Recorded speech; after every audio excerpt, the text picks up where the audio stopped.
وہ اپنے تصور میں وہ رکھتا ہے، ورنہ اگر کسی کو مدینہ پاک کی حاضری بھی ہے تو مدینہ پاک کو اپنے تصور میں رکھتا ہے۔ اگر کسی کو کسی مجبوری کی بنا پر وہ بھی نہیں ہو سکا، اس کی بھی حاضری نہیں ہوئی، تو کم از کم وہ گنبد خضرا کی پیاری پیاری تصویر اور یہ جھنڈے جو ہے نا جس میں لگے گنبد خضرا، سبحان اللہ، اس کو اپنی آنکھوں میں، نظروں میں، تخیلات میں، تصور میں بسا کر پیارے آقا صلی اللہ علیہ وسلم کی محفل کر رہا ہے۔ سرکار کا جو ذکر ہے وہ پہلے بھی ہوتا تھا، سرکار کی ولادت سے پہلے بھی سرکار کا ذکر ہوا، بے شک سرکار کی ولادت سے پہلے بھی سرکار کا میلاد لوگوں نے منایا، بے شک یہ نہیں کہ سرکار کا میلاد صرف سرکار کی اس دنیا میں اور ولادت ہونے کے بعد میں یا اس خاکانی گیتی پر تشریف لانے کے بعد میں صرف سرکار کا میلاد ہوا، بلکہ سرکار کا میلاد سرکار کے لباس بشری میں تشریف لانے سے پہلے، حضرت عبداللہ تک آپ کا نور پہنچنے سے پہلے، بلکہ اور اس سے اوپر چلے جائیں تو حضرت ابراہیم تک وہ نور پہنچنے سے پہلے سرکار کا میلاد ہوتا رہا۔ سبحان اللہ۔ آپ سوچیں کہ سرکار کا میلاد کیسے ہوا؟ آپ کو میں بتا دوں، حضرت جابر بن عبداللہ رضی اللہ تعالی عنہ نے سرکار دو عالم نور مجسم فخر آدم و بنی آدم سیدنا و مولانا محمد مصطفیٰ صلی اللہ علیہ وسلم سے پوچھا کہ یا رسول اللہ صلی اللہ علیہ وسلم، اللہ نے سب سے پہلے کس چیز کو پیدا فرمایا؟ تو آپ نے فرمایا، پیارے آقا صلی اللہ علیہ وسلم نے فرمایا، اول ما خلق اللہ نور، سبحان اللہ، اللہ نے سب سے پہلے اے جابر تمہارے نبی کے نور کو اپنے نور سے پیدا فرمایا، سبحان اللہ، اپنے نبی کے نور کو، تمہارے نبی کے نور کو اپنے نور سے پیدا فرمایا۔ جب نور نبی وجود میں آیا، اس کی تخلیق ہوئی، تو آپ سوچیں اللہ اور اللہ کے نبی کا نور، سبحان اللہ، سبحان اللہ، سبحان اللہ، تب سے لے کر آج تک اور قیامت تک اور حشر میں بھی انبیاء سب پیارے آقا صلی اللہ علیہ وسلم کا ذکر کرتے رہے انشاءاللہ۔ ایک حدیث پاک میں آپ کے سامنے عرض کرتا ہوں، ٹھیک ہے، اس کے بعد کلام انشاءاللہ بہتر ہے، کیونکہ ہمارا جو مقصد ہے وہ زیادہ سے زیادہ علم دین حاصل کرنا ہے۔ بے شک منظوم انداز میں ہم نعت نبی پڑھتے ہیں، لیکن کبھی کبھی ایسا ہوتا ہے کہ اشعار کی اگر وضاحت نہ ہو، اس کی تشریح نہ ہو تو اشعار سمجھ میں نہیں آتی، بے شک، لیکن اگر نثر میں اور تحت لفظ میں اور اس کی وضاحت کے ساتھ بیان کر دیا جائے تو پھر جو ہے وہ عشق دوبارہ ہو جاتا ہے، سبحان اللہ، ہو جاتا ہے، عشق دوبارہ ہو جاتا ہے، سونے پہ سبحان۔ اس حدیث پاک کو مناہل الشفا میں حضرت ابو سعید خرقوشی النیشابوری رضی اللہ تعالی عنہ نے بیان فرمایا اپنی کتاب میں، یہ دنیا تاریخ کی سب سے پہلی کتاب ہے تاریخ اسلام کی، اور سب سے پہلے سرکار دو عالم صلی اللہ علیہ وسلم پر جو سیرت کی کتاب اور سرکار کی سیرت لکھی گئی وہ سب سے پہلی کتاب یہ ہے، سبحان اللہ۔ حضرت ابو سعید خرقوشی النیشابوری رضی اللہ تعالی عنہ نے لکھی، جو کم بیش 200 ہجری 300 ہجری میں آپ کا وصال ہوا ہے، تو آپ سمجھ سکتے ہیں کہ 1200 سال پہلے یہ کتاب ہے جس کے اندر آپ نے ایک واقعہ، ایک حدیث نقل فرمایا، اور جس واقعہ کو علماء کرام بیان کرتے ہیں، ہم نے بھی بیان کیا، آپ نے سنا ہوگا، لیکن چونکہ ہمیں سرکار کا میلاد منانا ہے، ہر نماز میں آپ سورہ فاتحہ، ہر رکعت میں سورہ فاتحہ پڑھتے ہیں، نماز کی رکعتیں پڑھتے ہیں، پڑھتے ہیں نا، اگرچہ فرض کی 2 رکعتوں میں مسئلہ الگ ہے لیکن پڑھتے تو ہیں، ہر رکعت میں پڑھتے ہیں، تو آپ یہ نہیں کہ بار بار سورہ فاتحہ کیوں پڑھتے ہیں؟ آپ یہ دیکھ سکتے ہیں نا، بے شک نہیں پڑھنا ہے، ٹھیک ہے، تو سرکار کا میلاد جو بار بار آپ سنیں گے، بار بار وہی واقعات بھی ہوں گے، بار بار سرکار کے نعتیں وہی سنیں گے، بے شک، لیکن یہی بات ہے کہ بار بار ہم جو سنتے ہیں اس سے ہمارے عشق کو جلا ملتی ہے، سبحان اللہ، ہمارے عشق کو جلا ملتی ہے، ہمارے عشق کو انرجی ملتی ہے، ٹھیک ہے۔ تو اس واقعے کو حضرت ابو سعید خرقوشی النیشابوری نے بیان فرمایا، کہتے ہیں کہ یمن کا ایک بادشاہ جس کا نام تبع الاول، اس کا لقب تھا، حمیر بن بردہ اس کا نام، اس کو تبع الاول کہتے ہیں، یمن کا پہلا بادشاہ، اب اس کو اس انداز میں سمجھیں، اس کے ماتحت کئی زمینیں تھیں، کئی ملک تھے، ایک دن وہ اس ارادے سے نکلا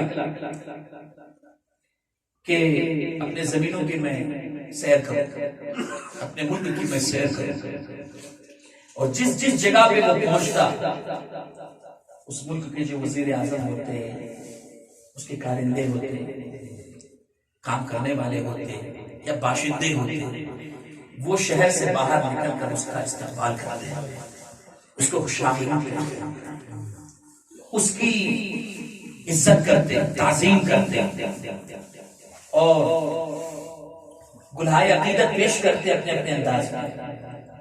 تو جب یہ سیر کرتا ہوا مکہ المکرمہ پہنچا، تو جب یہ سیر کر رہا تھا تو اس کے ساتھ کم و بیش 2.5 لاکھ کا لشکر تھا، لیکن یہ لڑائی کے لیے، جنگ کے لیے نہیں جا رہا تھا، سیر کے لیے جا رہا تھا کہ 2.5 لاکھ کا لشکر کے ساتھ، ٹھیک ہے، گھڑ سوار تقریباً 1 لاکھ کے اوپر، پیادہ 1 لاکھ کے اوپر، اس طرح سے ڈاکٹرز، فلاسفرز، بڑے بڑے اطباء، حکماء، علماء جو یہود اس وقت تھے، یہودی علماء، ان سب کو یہ ساتھ لے کر سیر کرے نکلا۔ تو جب مکہ شریف پہنچا تو اس نے دیکھا کہ کسی نے اس کا استقبال نہیں کیا، کسی نے اس کی تعظیم نہیں کی، شہر سے باہر آ کر کسی نے اس کا خیر مقدم اور اس کا استقبال اور خوشامدید نہیں کیا۔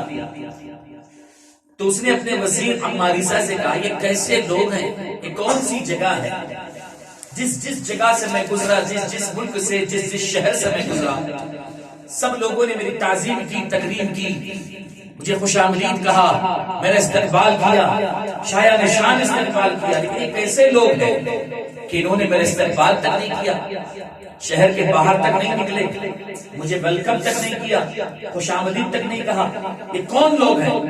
تو اس کا جو وزیر تھا اس نے کہا کہ حضور بادشاہ سلامت اس شہر کا نام مکہ ہے، سبحان اللہ، اور یہاں کے جو لوگ ہیں وہ بڑے ہی عجیب لوگ ہیں، وہ کسی کو بھاؤ نہیں دیتے، کسی کو جو ہے وہ زیادہ وہ نہیں کرتے، بلکہ ان کے پاس ایک گھر ہے جس کا نام ہے کعبہ۔ سبحان اللہ، پوری دنیا سال میں 1 مرتبہ ان کے گھر، جو گھر کعبہ ہے، اس کے حج کے لیے یہاں پر آتی ہے۔ سبحان اللہ، تو پوری دنیا جب یہاں آتی ہے تو کسی کی پرواہ کیوں کریں گے؟ وہ کسی کی پرواہ نہیں کرتی، ان کو کسی کی پرواہ نہیں۔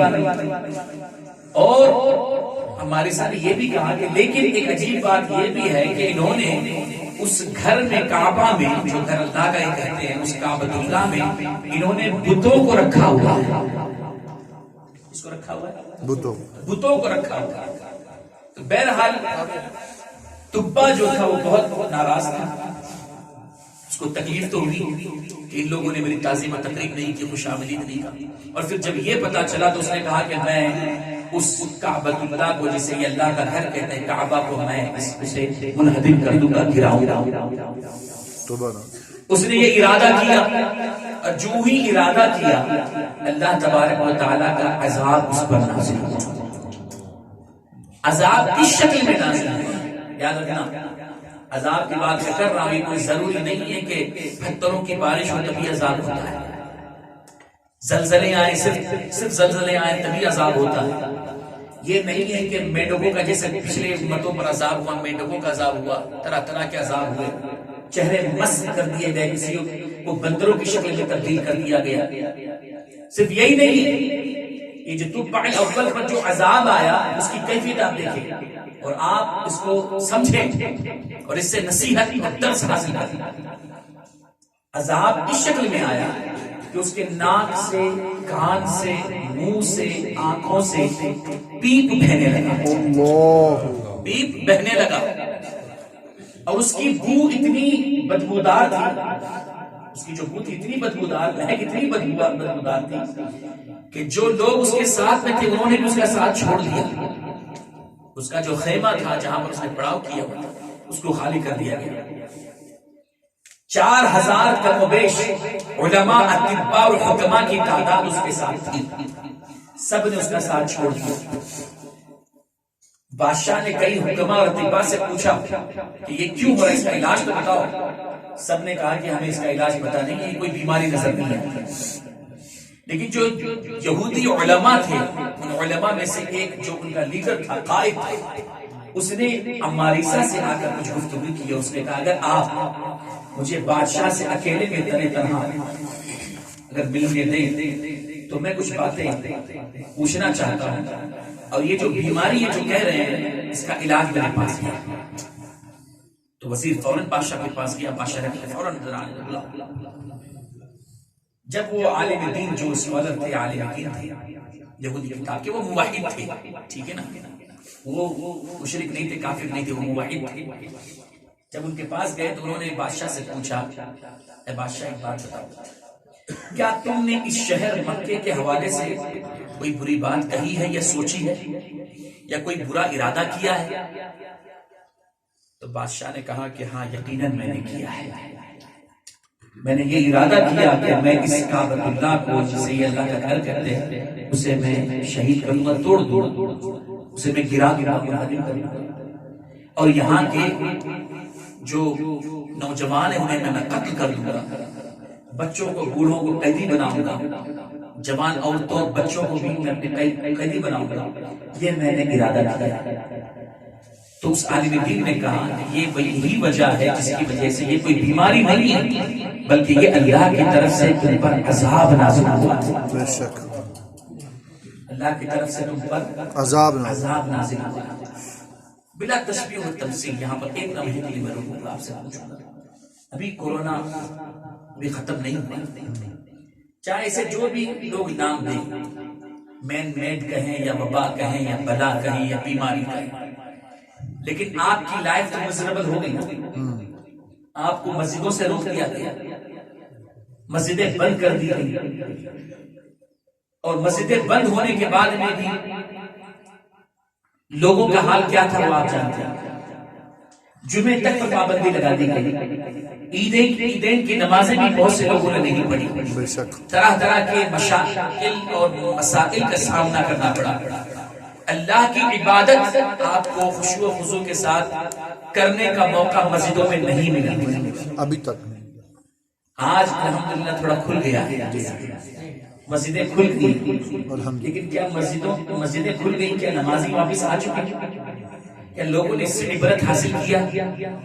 کورونا جیسے 1.5 سال کا معاملہ ہمارے ساتھ گزرا، بزنس سب ختم ہو گئے، کئی لوگ روڈ پر آ گئے، بینک کرپٹ ہو گئے، طرح طرح کی پریشانیوں میں مبتلا ہو گئے، آزمائشوں میں مبتلا ہو گئے، کئی لوگ تو ملک چھوڑ کر چلے گئے. لیکن کیا اس کے باوجود ہم نے کوئی سبق حاصل کیا کہ اب بھی ہمارے لوگ فجر کی نمازوں میں آتے ہیں مسجدوں میں؟ بہت سے لوگوں کو ہم نے یہ سنا جب مسجدیں بند تھی کہ مولانا we want to come masjid, Maulana when you going to open masjid, why you people are closing masjid, man we want to read masjid, we want to read Salah in masjid, hey you people don't have iman. No, masjid are open, why you people are not coming? میں نے ایک بار کسی سے کہا، میرے بھائی میں نے فون کر کے دعوت دے دی، بھائی آ جاؤ اب تو مسجدیں کھل گئی ہیں، اب تو آ جاؤ. لیکن وہی بات ہے، مسجد مرضیہ خواہیں کہ نمازی نہ رہے، یعنی وہ صاحب اوصاف حجازی نہ رہے. مسجد تو بنا لی شب بھر میں ایمان کی حرارت والوں نے، من اپنا پرانا پاپی تھا برسوں میں نمازی بن نہ سکتا. بے شک اگر یہ مصیبت اور آزمائش یا بلا وبا دیکھ کر بھی اگر آپ اسے عبرت حاصل نہ کریں تو پھر اللہ ہی آپ کا محافظ ہونے کے لیے. اللہ سے یہ دعا کریں کہ یہ مصیبت اور آزمائش کی گھڑی میں آج بھی ہم موجود ہیں، پھر بھی ہماری آنکھیں نہیں کھل رہی، پھر بھی ہم مسجدوں کو آباد نہیں کر رہے، اللہ کی طرف ہم نہیں آ رہے، رجوع اللہ نہیں کر رہے. تو اس پر آپ روئیے کہ یہ ہمیں اللہ توفیق کیوں نہیں دے رہا. اس پر روئیے، اللہ کی بارگاہ میں گر گڑائیے اور معافیاں مانگیے اپنے گناہوں پر، اور اللہ کی بارگاہ میں عرض کیجیے کہ مولا ہمیں ہدایت دے، توفیق دے کہ ہم تیرے گھر میں آئیں، تیرے گھر کو آباد کریں. تو بلاؤں سے، مصیبتوں سے نصیحت حاصل کرنی چاہیے. اگر آپ نے نصیحت حاصل نہیں کی تو پھر اس سے بڑا اور عذاب آپ پر آئے گا، اس سے بڑے امتحان کے لیے آپ تیار ہو جائیے، اس سے بڑی آزمائش کے لیے آپ تیار ہو جائیے. میں آپ کو یہ میلاد کے موقع پر یہ آپ کی بارگاہ میں گزارش کرتا ہوں کہ اب بھی جو ہے نا ہوش کے ناخن لیں اور مسجدوں کو آباد کریں، اللہ کی بارگاہ میں آئیں. اللہ تبارک و تعالیٰ فرماتے ہیں یا ایھا الانسان ما غرک بربک الکریم. اللہ کی رحمتیں بلا رہی ہیں، اور آپ یہ ہے کہ خدا کو بھول گئے لوگ فکر روزی میں، خیال رزق ہے رزاق کا خیال ہے۔ اور اقبال نے کہا اعجاز ہے کسی کا یا گردش زمانہ، ٹوٹا ہے اشیاء میں سحر فرنگیانہ، تعمیر آشیاں سے میں نے یہ راز پایا، اہل نوا کے حق میں بجلی ہے آشیانہ، یہ بندگی گدائی یہ بندگی خدائی، یا بندے خدا بن یا بندے زمانہ، تیری نگاہ سے دل سینوں میں کانپتے تھے، تیری نگاہ سے دل سینوں میں کانپتے تھے، کھویا گیا ہے تیرا جذبہ قلندرانہ۔ تو آج ہم ذلیل و خوار ہو رہے ہیں، کس وجہ سے ہو رہے ہیں؟ وہ معزز سے زمانے میں مسلمان ہو کر ہم خوار ہوئے تاریخ قرآن ہو کر، ہم نے قرآن کی تعلیمات کو چھوڑ دیا، ہم نے رسول اللہ صلی اللہ علیہ وسلم سنتوں کو چھوڑ دیا، ہمارا توکل اللہ پر سے ہٹ گیا، جس وجہ سے آج ہم بزنس پر زیادہ فوکس کرتے ہیں، وہ یقین کرتے ہیں اللہ کی ذات پر اور اللہ کی قدرت پر آپ کا یقین نہیں۔ تو میرے دوستوں بزرگوں، کبھی بھی آزمائش مصیبتیں آئیں اس سے درس حاصل کریں، سبق لیں۔ تبع الاول کے سامنے جب ہماری سال کے ساتھ جو شیخ تھے، عالم دین تھے، انہوں نے کہا کہ یہ اللہ کا عذاب ہے، اپنے ارادے کو ترک کر دے اور اچھا ارادہ کر، یہ اللہ کا گھر ہے، یہ وہ شہر ہے جس کا ذکر اللہ تبارک و تعالیٰ نے اپنے انبیاء کے صحیفوں میں اور صحائف میں فرمایا۔ سبحان اللہ۔ یہ وہ گھر ہے کعبہ جسے تو گرانا چاہتا ہے، جس کی بنیادیں حضرت آدم علیہ السلام نے ڈالی، جس کو تعمیر حضرت ابراہیم علیہ السلام نے فرمایا، حضرت اسماعیل علیہ السلام نے تعمیر فرمایا۔ یہ وہ اللہ کا گھر ہے، اگر اس کے خلاف تو نے اور اس کے بارے میں تو نے کوئی ارادہ کیا ہے، غلط ارادہ کیا تو اسے باز آ جا۔ تو بادشاہ نے جب عالم کی گفتگو سنی اور وہ عالم یہ کہہ کر پلٹے چند قدم چلے تھے، بادشاہ نے اسی وقت اپنے برے ارادے کو ترک کر دیا، اس سے توبہ کی اور اچھا ارادہ اور نیک ارادہ اسی وقت اس نے کیا۔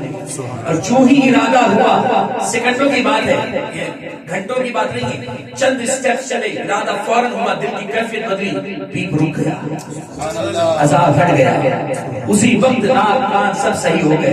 اس نے اس عالم سے کہا کہ عالم نے واپس بولے دیکھیے میرا جو بیپ بہ رہا تھا وہ رک گیا، فوراً غسل کیا۔ اب اس نے کہا عالم دین میں نے اللہ کی بارگاہ میں یہ نیت کی توبہ کرنے کے بعد کہ یہ جو اللہ کا گھر ہے اس پر میں 7 غلاف چڑھاؤں گا۔ سبحان اللہ۔ کتنے غلاف چڑھاؤں گا؟ 7 بابا زمین کہتے ہیں 7 غلاف چڑھاؤں گا، ریشم کے غلاف چڑھاؤں گا۔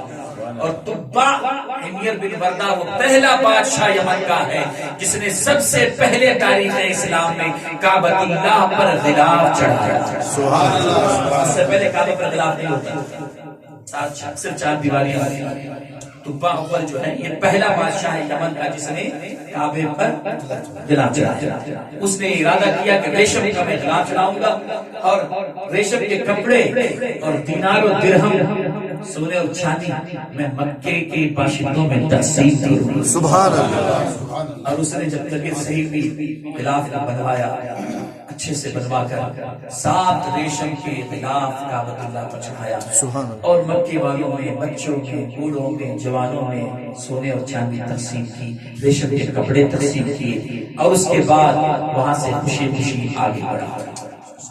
اب یہ 2.5 سے 3 لاکھ قریب لشکر جو ہے یہ مکہ مکرمہ سے چلتا ہوا یثرب پہنچا، جو آج مدینہ ہے۔ سبحان اللہ۔ تو میں مدینہ ہی نہیں، بے شک مدینہ المنورہ پہنچا۔ جب یہ پورا کاروان جو ہے جب مدینہ شریف پہنچا تو جو یہود کے علماء تھے، جو یہودی علماء تھے، انہوں نے جب مدینہ کی آب و ہوا کو دیکھا، کھجور کے درختوں کو دیکھا، مدینہ کی مٹی کو سونگھا، مدینہ کی مٹی کو سونگھا تو بڑے خوش ہوئے، ان کے چہرے چمکنے لگے۔ پڑاؤ کچھ دن تک رہا، جب بادشاہ نے کہا کہ پڑاؤ اٹھاؤ، سفر آگے کرنا ہے، تو علماء نے کہا کہ آپ یہاں سے ہم نہیں جائیں گے۔ اللہ سبحان اللہ۔ تو وزیر بڑا تعجب ہوا کہ یہ کیا معاملہ ہے۔ اس نے علماء سے پوچھا کہ بھائی آپ کیوں نہیں جانا چاہتے؟ انہوں نے کہا کہ یہ وہ زمین ہے، یہ وہ مقام ہے جہاں پر نبی آخر الزمان محمد یعنی احمد، کتابوں میں احمد ذکر آیا، احمد محمد صلی اللہ علیہ وسلم کی ہجرت گاہ ہے، اور یہ یہیں پر آئیں گے اور یہیں پر مدفون ہوں گے۔ سبحان اللہ۔ نعرہ نعرہ رسالت، سرکار کی آمد، دلدار کی آمد، مکی کی آمد، مدنی کی آمد، سرکار کی آمد، دلدار کی آمد، مرحبا یا مصطفیٰ، مرحبا یا مصطفیٰ، مرحبا یا مصطفیٰ، مرحبا یا مصطفیٰ۔ سبحان اللہ۔ اب جب یہ لشکر وہاں سے جب وہ علماء کی ملاقات بادشاہ سے ہوئی تو انہوں نے پوچھا فمل حکمت فی ذالک، اس میں حکمت کیا ہے کہ آپ یہاں سے نہیں جانا چاہتے؟ سبحان اللہ۔ تو انہوں نے کہا کہ علم ایھا الوزیر، اے جان لے وزیر، اے وزیر جان لے، یہ وہ جگہ ہے، یہ وہ گھر ہے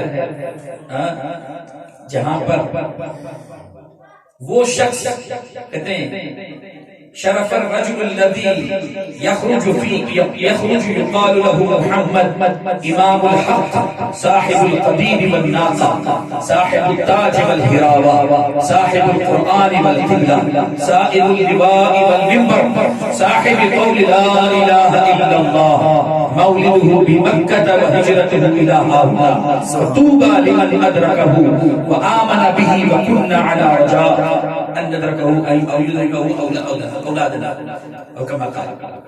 بہرحال یہ بڑی طویل ہے، اس کو میں حدیث اگر صرف پڑھوں گا تو آدھا گھنٹہ لگ جائے گا، میں اگر اس کا متن صرف پڑھوں گا تو صرف اس کا ترجمہ آپ سماعت فرما لیں، متن تو حضرت بعد میں سنا دیں گے انشاءاللہ۔ کہتے سبحان اللہ۔ اس میں جو القاب ہیں، یہ القاب آپ نے سنا، میں نے جو پڑھا سنا آپ نے؟ بے شک۔ یہ وہ یہودی علماء ہیں جنہوں نے رسول اللہ صلی اللہ علیہ وسلم کی شان میں یہ القاب پیش کیے کہ امام حق، صاحب القدیم، حق، ناقہ، سبحان اللہ، سرکار کی جو سواری تھی اس کا بھی ذکر آ گیا، سبحان اللہ، سرکار پر قرآن جو نازل ہوگا اس کا بھی ذکر آ گیا، سبحان اللہ، اور قبلے کا بھی ذکر آ گیا، سبحان اللہ، لواء الحمد کا بھی ذکر آ گیا، سبحان اللہ، اور منبر کا بھی ذکر آ گیا، اور جو کلمہ لا الہ الا اللہ محمد رسول اللہ جو عرش پر بھی لکھا ہوا ہے، سبحان اللہ، جنت کے درختوں اور پتوں پر بھی لکھا ہوا ہے، اس کا بھی ذکر آ گیا، سبحان اللہ، سمجھ رہے؟ یہ سرکار کا میلاد نہیں ہوا تو کیا ہوا؟ سبحان اللہ، سرکار کی تعریف نہیں کی تو کیا ہوا؟ بے شک بے شک۔ تو وہ جو بادشاہ دبا تھا اس نے کہا اگر یہ بات ہے کہ نبی آخر الزمان یہاں پر ہجرت فرما کے آئیں گے اور یہیں پر ان کی قبر بھی ہوگی، یہیں پر وہ آرام بھی فرمائیں گے اور یہیں وہ آرام رکیں گے، تو اس نے کہا کہ ہم بھی ان کو انتظار کریں گے۔ ایک سال تک یہ 2.5 سے 3 لاکھ کا مبیش کا قافلہ مدینہ شریف میں رکا رہا، سبحان اللہ۔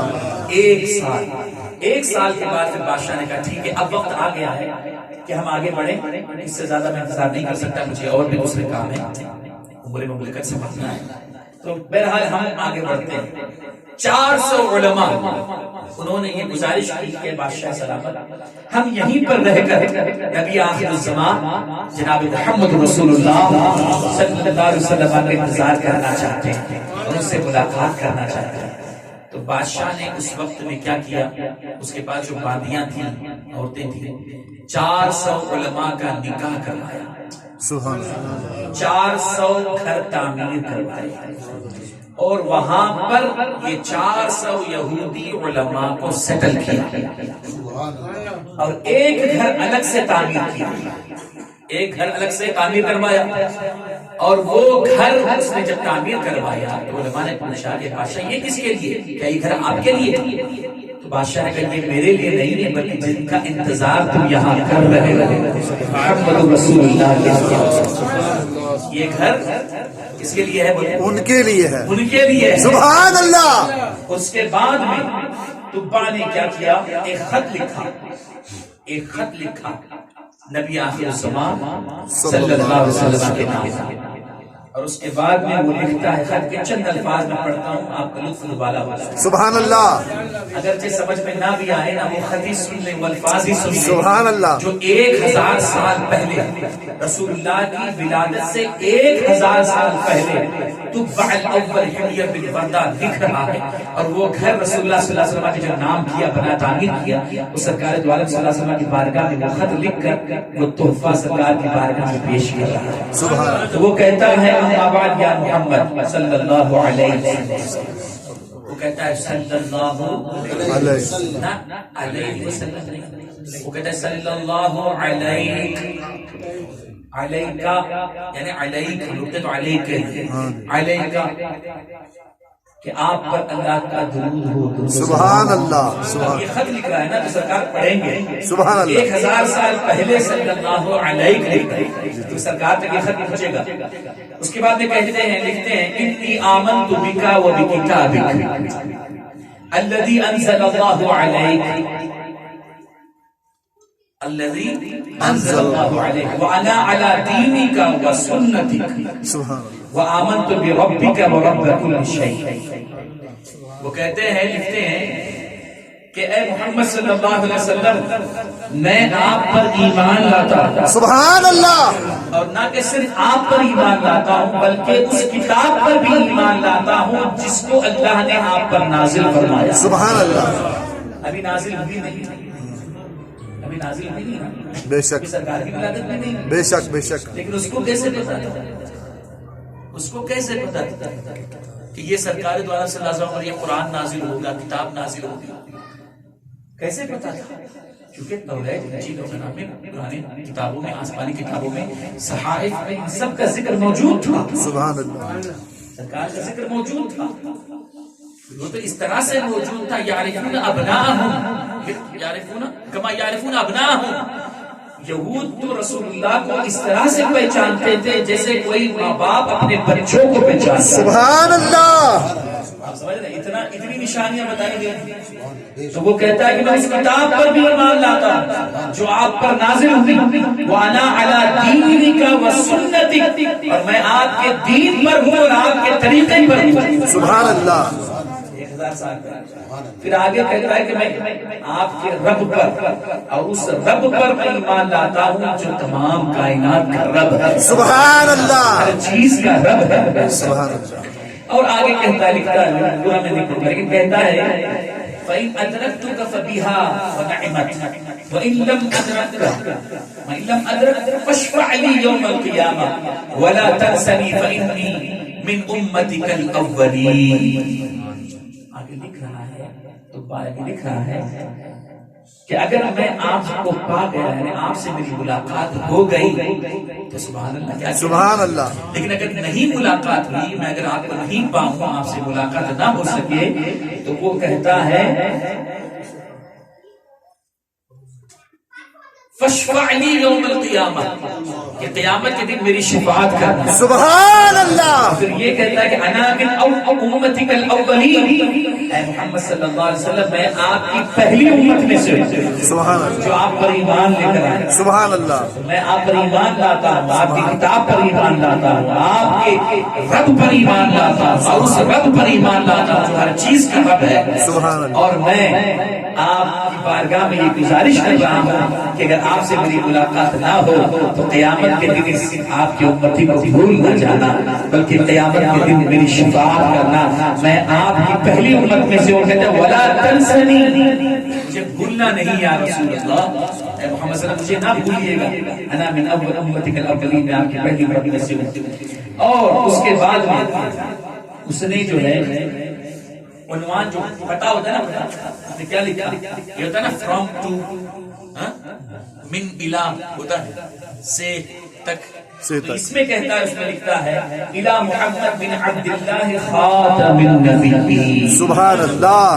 رسول رب العالمین صلوات اللہ علیہ، من تبع الاول حمیا بن بردہ امانۃ اللہ فی یدی. اس طرح سے لکھ کر وہ خط اس نے اس عالم دین کو دیا جس نے اسے نصیحت کی تھی. اس عالم دین یاد ہے نا آپ بھولے تو نہیں ہاں اس عالم دین کو دی اور اس نے کہا کہ اگر آپ کی ملاقات نبی آخر الزمان سے ہو جائے تو یہ خط میری طرف سے پیش کر دینا اور یہ گھر جو میں نے آپ ان کے لیے بنایا ہے تحفے کے طور پر ان کی بارگاہ میں پیش کر. سبحان اللہ. کہتے ہیں اگر نہیں ملاقات ہو اگر ان سے ملاقات نہیں ہو سکی تو یہ خط آپ اپنے بیٹے کو اور اس کی بھی ملاقات نہ ہو سکے تو آپ یہ وصیت کریں کہ وہ اپنے بیٹے کو یہ وصیت کرے کہ یہ خط نبی آخر الزمان تک پہنچائے. اس طرح سے میں چاہتا ہوں کہ وہ خط اور یہ گھر یہ خط اور گھر رسول اللہ صلی اللہ علیہ وسلم تک نبی آخر الزمان تک پہنچے. سبحان اللہ. یہ جو 400 علماء سیٹل ہوئے مدینے میں انہی سے 2 قبیلے چلے اوس اور خزرج. ان 2 قبیلوں کو کہا جاتا ہے اوس اور خزرج. سمجھ رہے اس لیے بہت سے صحابہ جیسے انس بن مالک خزرجی تھے. ٹھیک ہے انس بن مالک خزرجی تھے. جو آپ بھی دیکھنا جب صحابہ کے نام میں خزرجی آئے گا یا اوس کی آئے گا تو آپ سمجھ جانا کہ یہی وہ 400 علماء کی اولاد سے سبحان اللہ جو بعد میں ایمان لائے. بہرحال اب رسول اکرم صلی اللہ علیہ وسلم کی ولادت ہو گئی 1000 سال بعد. ولادت ہونے کے بعد اعلان نبوت ہوا نہ. ہمارے نبی صلی اللہ علیہ وسلم کتنے سال میں نبی بنے؟ کتنے سال میں نبی بنے؟ نبی تو پہلے ہی تھے نا. نبی تو پہلے ہی تھے. ہاں اس میں کنفیوز ہو جائے. اعلان نبوت ہوا. اعلان نبوت 40 سال کی عمر میں کیا. نبی تو اس وقت نبی تھے کنت نبیّم و آدم بین الروح والجسد. سبحان اللہ. سرکار فرماتے کہ میں اس وقت بھی نبی تھا جب حضرت آدم علیہ السلام روح اور جسم کے درمیان تھا. بے شک. پانی اور مٹی کے درمیان تھے. اس وقت بھی نبی تھا. رسول اللہ نبی 40 سال کی عمر میں نہیں بنے بلکہ اعلان نبوت 40 سال کی عمر میں کی. بے شک بے شک. کتنے سال کی عمر میں کیا؟ 40 سال کی عمر. بات میں آگے چلے آگے چلیں. اس کے بعد آپ نے 13 سال مکی زندگی. بعد میں آپ نے ہجرت کی. جب ہجرت کر کے پیارے آقا صلی اللہ علیہ وسلم قباء جہاں پر مسجد قباء تعمیر فرمایا بنو سلیم کے ساتھ آپ وہاں پر موجود تھے. روایتوں میں آتا ہے 25 دن 33 دن 40 دن مختلف روایتیں. پیارے آقا صلی اللہ علیہ وسلم وہاں پر موجود تھے. مسجد قباء کی تعمیر بھی فرمائی وہاں موجود تھے. حضرت عبدالرحمن بن عوف رضی اللہ تعالیٰ عنہ اور دیگر صحابہ کرام نے مدینہ منورہ میں مشورہ کیا. مشورہ کرنے کے بعد مشورے میں یہ بات آئی کہ ہر کوئی یہ چاہتا ہے کہ رسول اللہ صلی اللہ علیہ وسلم ہمارے گھر مہمان بنے. رسول اللہ صلی اللہ علیہ وسلم ہمارے گھر آرام کریں.